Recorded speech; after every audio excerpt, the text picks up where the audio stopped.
The Patriots at 9-2. They could be 11-2 after Thanksgiving with games against the Bills and Ravens, John. What do you make of the job that Mike Vrabel has done and Drake Maye as a potential MVP candidate?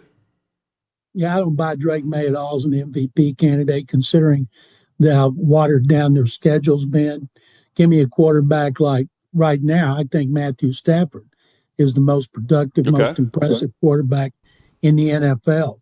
He's done things that Drake Maye may do someday. But I tell you what, May's done a great job. Mike Vrabel's done a great job. I was sold when they won at Tampa. I kind of thought it was flukish when they won at Buffalo.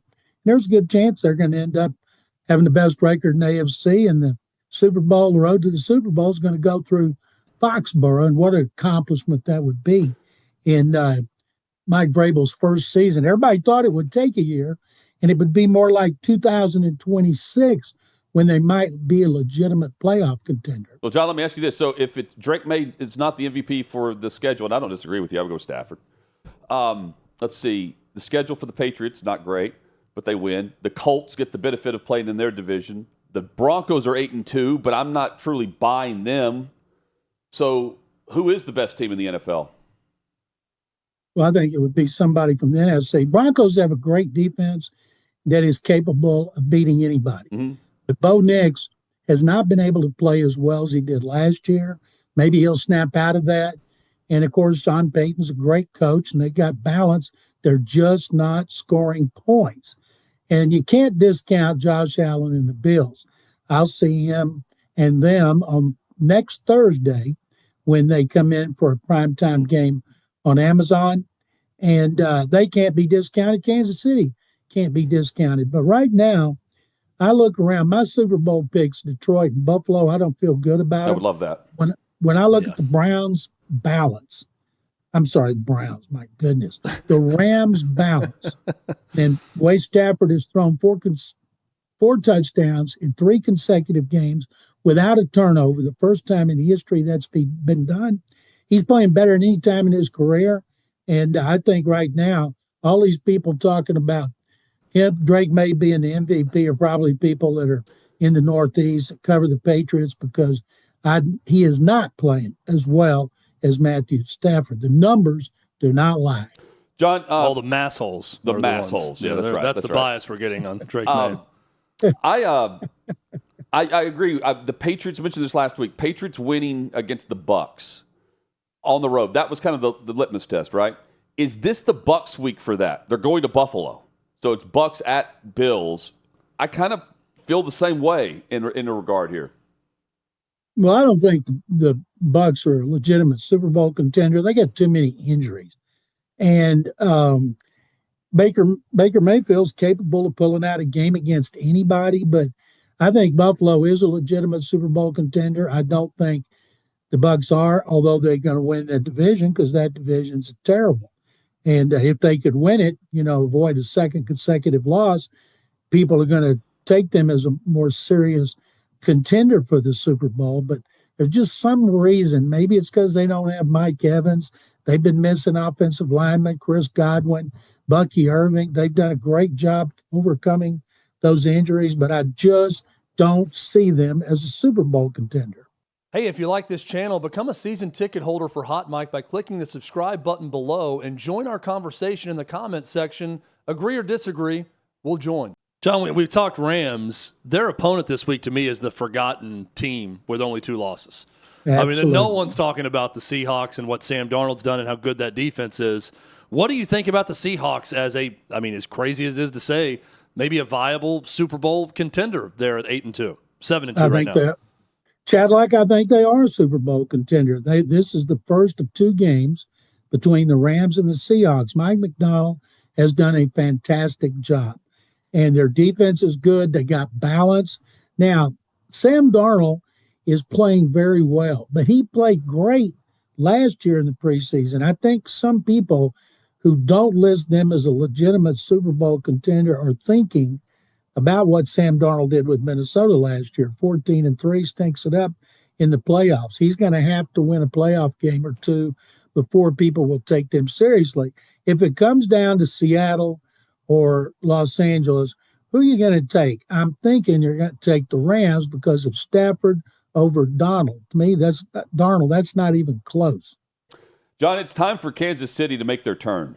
They're coming off of a bye. They're at Denver. Denver's 8-2. A win would put Kansas City, as of today, in the postseason. Right now, they're not. Because, and the reason for that is Jacksonville and the Chargers, they play each other. They're both wildcard teams currently. The Broncos, though, are home underdogs here. I can't believe that. Well, it's because of their offense. And I tell you what, it won't surprise me at all if the Chiefs go in and beat them. I consider Kansas City the best team in that division, even though they're not in first place, and the Chargers have a better record. I don't take Jacksonville seriously after watching them choke on a 19-point lead in the fourth quarter to a backup quarterback.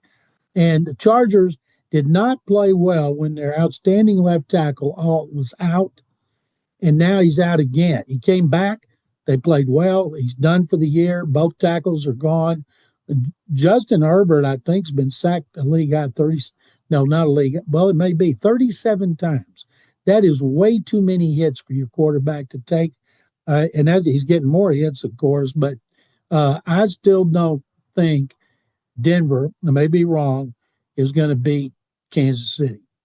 So, John, I got a prediction for you. The Baltimore Ravens are going to be the Super Bowl favorite by the time the playoffs roll around. Why? Because they're going to be far and away the hottest team in football. The Ravens' upcoming schedule in Cleveland, home against the Jets, home against the Bengals, home against the Steelers. Then they go to Cincinnati. We don't even know if Joe Burrow is going to be playing. Tough close, Patriots at home, in Green Bay, in Pittsburgh. But the way they started at 1-5, they've won 3 straight already. I can see this thing rolling downhill where they get there and everybody says, aha, that's the team that we all expected in the preseason, and they've been hot from mid-October on. It would be an amazing comeback. They have come a long way since the Texans put 44 on them in Baltimore. And that schedule you gave, I think they're going to end up probably 9-8. They'll get a game at home. They'll win the division. But the problem with the Ravens, and you guys saw this when Mike Vrabel was coaching the Titans, they can be great in regular season, but the Ravens and Lamar Jackson have not been to a Super Bowl. So why would we think this team, compared to those teams that were 14-2 and 14-3 that didn't make the Super Bowl, would do it? Maybe they will, but and I think you're right. They're going to be the hottest team, but so what? They've been the hottest team before going into the playoffs when they were healthy. We're not going to see either of the top teams or any of the top teams this week here in Nashville, John. How about this? So you know how coveted television markets are for NFL owners, right? The TV deals. They all get their money regardless. Here and it's different in Texas with the Cowboys. I get all this. But here in Tennessee, this weekend, the market, the other than Nashville, the markets in Memphis, Knoxville, and Chattanooga are showing other games during the Titans window here in the state. Now think about what that means. You've been here plenty of times and how they market to the Mid-South, quote unquote. The Titans are the Mid-South's team. Titans Radio Network is in 5 states, and their own state doesn't even want to watch them play. Turn their back on them. That's what it tells you about them being the worst team in the league for the second year in a row and one of the worst franchises. And, if they, a couple of my friends up there said, well, are the Texans capable of losing? I said, the Texans are capable of losing any game and winning any game. Their 5 losses have all been by 1 score or less. And they played a really tough schedule. But it would not help the Titans to win. Go ahead and lose, get the top pick, helps you rebuild quicker to a team that wants a quarterback. I know fans and media up there get tired of that because they want to see them win a couple games, but what good is that going to do? Well, and John, I would normally say, it's an NFL team. Of course the Texans could lose on the road. I mean, the Titans are barely NFL material. They get blown out. They lost 20-10 to the Raiders. 26-0 to the Texans. 38-14 to the Colts. 26-0. 27-20 loss at home by a full touchdown. And people are doing backflips over the performance against the Chargers. 14 points per game. I mean, this team gets blown out Like, it's hard to even play a close game with the Titans. Davis Mills should look like Joe Flacco. Yeah. Davis Mills is one there. When he was starting the first 2 years, I remember he won a game at Nissan Stadium. Let me ask you guys, the attendance. What do you think will be the actual attendance? Not tickets sold, but how many people will show up? They don't even say sold anymore. They say distributed. Tickets distributed. Think about that. So how many people y'all think is going to show up? 33,000, 34,000. That'd be impressive. I think it'll be right. I think it'll be about half full. Yeah, it's going to be about, I'd say it's like 55% is what it's going to look like. And I would say of those 34,000, probably to Hutton's point about distributed, not sold, 5,000 to 10,000 will be giveaways to people. The Texans, every time somebody asks me where they should go on the Texans schedule, I always tell them they should go to Nashville because it's a short trip. The plane ride is cheap, and it's a great city. Go as early as you can. And so they make those decisions before the season. And before the season, fans here were pumped, coming off 2 consecutive division titles, 2 consecutive victories in the wild card round. Last year, lost at Kansas City by 9 in the divisional round when they were behind by 3 in the fourth quarter. So people were pumped. So I expect there'll be a lot of Texans fans that make that trip. If they were going to Seattle or Santa Clara or Los Angeles, someplace like that, they might try to sell those tickets, not that Titans fans would buy them.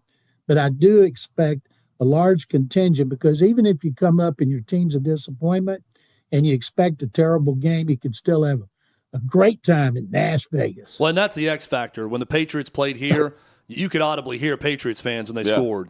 You know, in the building, there are a ton of them down for the game. Them chanting Vrabel's name at the end of the game. Right. So if the opposing fan base wasn't Titans fans, if the opposing fan base buys up all the tickets, then it could be a good show. John. But yeah, I don't know. If you're an NFL fan, I mean, this is the dream scenario for a road trip. If you're going to go to game, tickets are going to be cheaper than most of the league. There's not any demand for it. You can buy up as many tickets as you want in good areas of the stadium. You're in Nashville for the weekend. There are far worse road trips for an NFL team if you're going to go to a game. And final thought on the home side of things, like no one's going to go to that construction zone now. Right. Yeah, not be able to park. You know, no one's going to watch that team The live. area where everyone would go and get there early and tailgate with a friend who had a spot is now, as Hutton said, a construction zone right next to the stadium. I tell everybody, go early, park downtown, go over the pedestrian bridge. Yes. John knows. Yes. John knows. He knows John Nashville. Knows, yeah, absolutely. He knows Nashville. He knows ball and he knows Nashville. John, thank you as always. Have a great weekend. Guys, I hope you have a great weekend too, and good luck to those Georgia Bulldogs. Oh, okay, there we go. Woof, woof, woof. Had to get some Texas hate in. You want to go horns down here too, John? Gotcha. There it is. Yeah, here we go. Hell yeah. Sick of Bears. Hell yeah. There he is. Thank you, guys. Hey, John, can you apply for the AD position at Baylor? Your alma mater? And I think I'm probably the only one. I think that's such a strange deal that Mack Rhoades will probably see him resigning. And they used to have a guy there with him who's now at Boise State named Dickey. I hope they bring him back. Is this one more for you? Is this good or bad for Dave Aranda? Like this whole situation where his assistant coach got yelled at and grabbed and a player did by Mack Rhoades, and now Mack Rhoades is resigning. I can't tell if it's a good situation or bad for Aranda. Well, he hadn't resigned yet, and I think it's a good situation for Aranda. The team's coming off its best game of the season by far in a 31-3 victory over Central Florida. Now they play Utah, then they get Arizona and Houston. But I think he's going to win a game or two and get in the bowl and save his job anyway. But Mack Rhoades has not resigned yet. It hadn't come out what happened. That whole original deal, and I haven't seen this anywhere with Michael Trigg, the tight end, was all about Nike. Nike pays him a fortune for players to wear Nike, and I haven't seen that anywhere. But anyway, it is a weird deal. Rhoades has been there 10 years. He was at Houston before that. His replacement on the college football playoff big wig is Hunter Yurachek from Arkansas, also from Houston. Those college football playoff committee loves those former University of Houston ADs. But it is a strange situation. John, thank you, guys. You're the man, John. Also, strange situation. No sitting AD of a school that's paid by a school should be the chairman of the college football playoff committee. I just think you need to do away with that. It needs to be someone on the outside. It should be the or a former coach or AD or someone, but like it's just a weird conflict of interest, regardless of how they want to act like they're impartial. Yeah. You can't be. Well, If you're Hunter Yurachek and you get a check from the SEC for your program and you're the AD at Arkansas right now, Mack Rhoades, he can't be impartial about the Big 12, or I just do away with that. Thanks for watching. Subscribe to OutKick Hot Mic. Daily content and more at OutKick Hot Mic on YouTube.